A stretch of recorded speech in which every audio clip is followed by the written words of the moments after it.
Dieu nous parle. Chaque jour, Charles et Carole vous présentent la leçon de l'école du sabbat.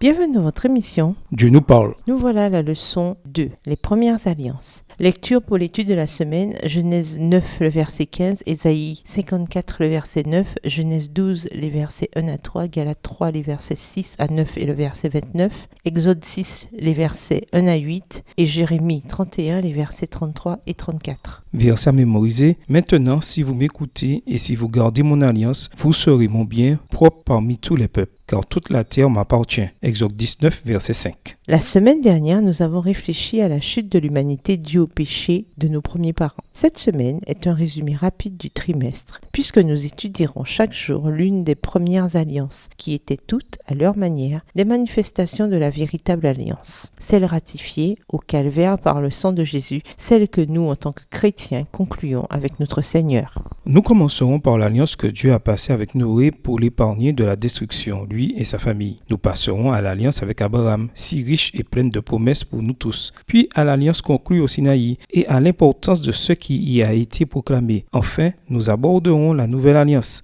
celle vers laquelle toutes les autres tendent. Tous ces sujets seront bien sûr étudiés plus en détail dans les prochaines semaines. Cette semaine n'est qu'un avant-goût de notre réflexion. Question de réflexion. Que signifie le mot alliance ? Quels sont les différents éléments qui composent l'alliance ? Quelle alliance Dieu a-t-il conclue avec Noé ? Quel espoir l'alliance établie avec Abraham a-t-elle apporté ? Quel rôle la foi et les œuvres jouent-elles dans la dimension humaine de l'alliance ? L'alliance n'est-elle qu'un accord ou comporte-t-elle une dimension relationnelle ? Quelle est l'essence de la nouvelle alliance ? Au revoir. Et à demain si Dieu veut. Dieu nous parle. Chaque jour, Charles et Carole vous présentent la leçon de l'école du sabbat.